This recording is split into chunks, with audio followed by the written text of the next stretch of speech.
One thing you're going to have to do if you decide to go down this road is you're going to have a bench. You're going to have some spot separate from the rest of your life where you can work on your projects. And that might be more complicated than you think.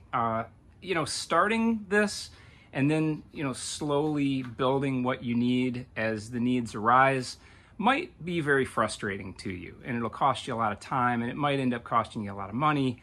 Planning this ahead of time is highly advisable. Now, I had a lot of this stuff already, but certainly not all of it. I had built this bench years ago.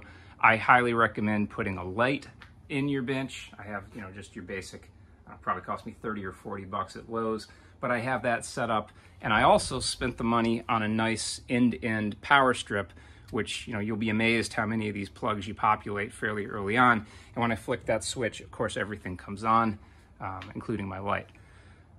So anybody will tell you that you're going to need a voltmeter.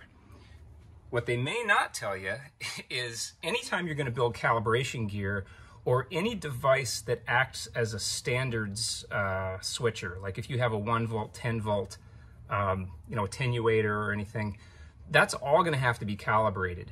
And calibrating it within a 10th point or a 100th point generally isn't close enough. So you see there where it says 40,000 count digital multimeter. Your basic off-the-shelf multimeter, from Lowe's or Home Depot or something, is going to be, maybe a 10,000 count, maybe even less than that. And you're not going to get the decimal places that you need for true, accurate calibration. And I have found even stuff that I calibrated without that requirement, I went back and recalibrated it with this, and it was amazing. Would it have really made a difference? Probably not, but I went and did it as close as I could, and it is different. So definitely want to get a better one. I think this cost me, I don't know, 70 or 80 bucks. It wasn't a huge investment, but it was well worth having.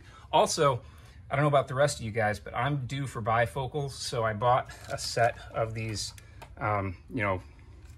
nerd scopes to look like, a real serious geek. But it's the only way I could really do this. Some people use one of those arm-mounted magnifiers. I found that a little unwieldy. I would rather just wear these and look like an idiot while I'm working. But they also have a little LED lamp in them, which I found highly useful a few times. Again, some of the stuff on my bench is not used for synths. It's actually interesting how few tools you will use, but get yourself a cable tester, because remember, you're going to be building patch cables, right? So it's a good idea to own one of those. These don't cost much either. I already had mine. Get yourself a pan device tool. Everybody should own one of these. That's a little bit more expensive because this is, a little bit more heavy duty, but well worth owning. Get yourself some cable. I'm in that cable business, so I already had a ton of this, but I'm building patch cables and power cables and everything. So also up here, I got a bunch of these shop bins, which I actually really like. I'll put my next 2 projects in, the next 2 bins, and I'll have everything in here that I need for the project. There's a PCB. The reason I keep these pieces of foam out here, these are ripped out of a Pelican case when I was doing pick pluck foam.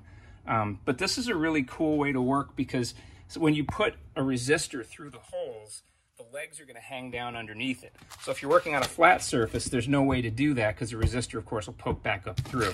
So to keep it up off the desk a little bit, I like to, sort of build myself a bridge so it can hang down in there without any obstructions. That seems to work pretty well. Also, when you've got your electronics, which this particular one's just, in a bag with everything in it, it's not always like that, believe me. I like to dump this out into this little tray. This is an organizer. I dump it all in here and then I organize it into here. There's a million different ways to do that, but just as a note, that's how I've been successful. Talk about some of this other stuff later. I have a bin up here for all of my wire, power wire, 1.2 amp wire, 2.5 amp wire, and then just hookup wire. Always want a lot of this on hand because you just never know. Certain projects might not seem to use a lot of wire, and then you realize that they do. So have extra. This is a heat gun. I use this for heat shrink. I don't use that a ton, but I do keep around a box full of all kinds of different heat shrink. I use pre-cut that, again, I get this stuff from work, so it's easier for me, but having this around can be a lifesaver when you make a mistake and need to conjoin a couple cables or something, this is just super convenient to have. I like to keep a lot of Velcro around too. So when I'm doing wire management at the end of a build and I'm trying to get the wires out of the way, I like to have a roll of this, you know, two-sided Velcro, so I could just wind everything up and make it neat. But that's also important when you're working, because if you're doing a, you know, really challenging wire gig like I did on my sequencers, I just used that to keep the wire out of the way all the time. It was very useful. You know, always have extra solder, because you're going to run out at the worst possible time. Amazon's fast, but it's not instantaneous. You definitely want to get a nice pair of flush cutters. This is how you're going to trim all the legs off your resistors and stuff. Fairly important. It's not like they're expensive, but get a decent one. Get a pair of half moon cutters for cutting wider diameter cables. That's so you don't squash them. It just gives you a nice circular cut.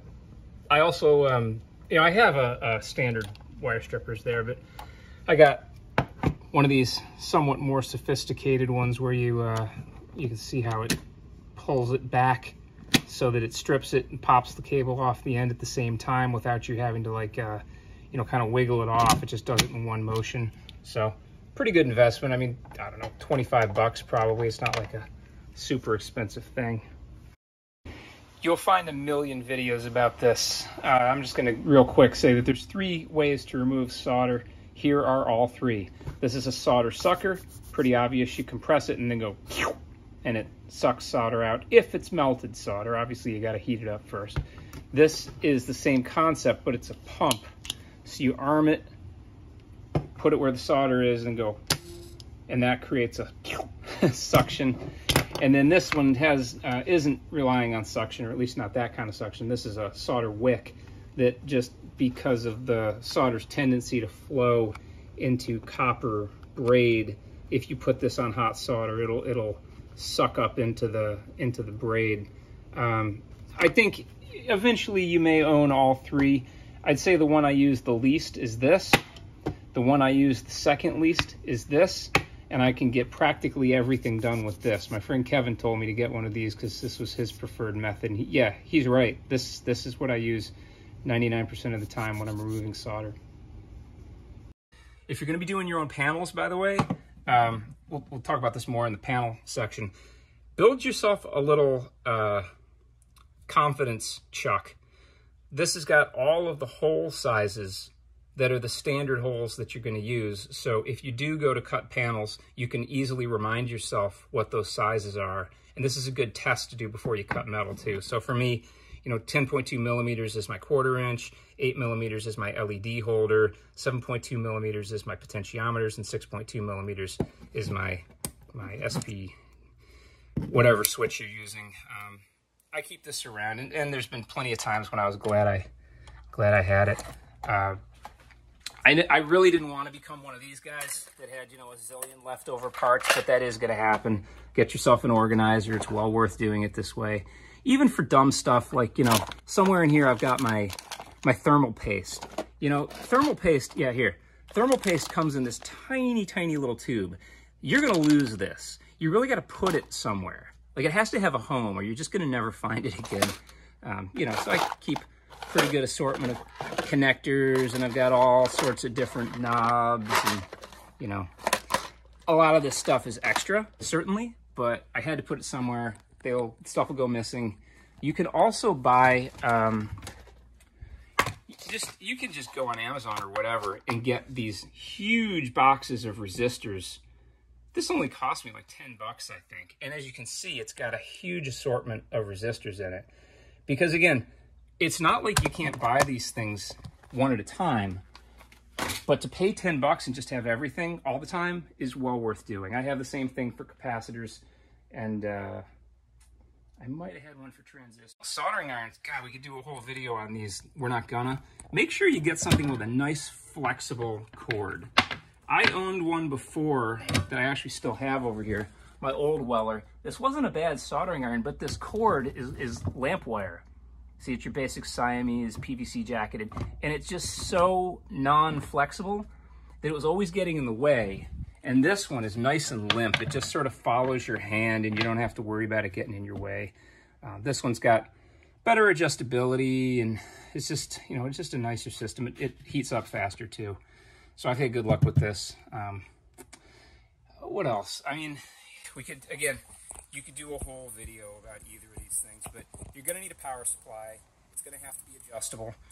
Most of my stuff is 15 volt, 3-rail, plus minus 15, which means you are going to need a 2-channel. You can't really get away with this with a 1-channel because you've got to create a 3-rail with a plus, a minus, and a you know, a floating ground where you create your 0 volt, but it's not an earth ground. It's a 0 volt that's created by combining plus and minus 15 to create 0, which is why I got to have an active 15 plus and an active 15 minus in order to do that. It's called bridging it, but you can look up how to do that. But this thing was one of the bigger investments I made. It was still under 200 bucks, I think, but there was really no way around it. I had an older bench supply that was fine, but it wasn't 2-channel and it was missing some features. There's nothing fancy about this one, believe me, but you're going to need this or something very similar.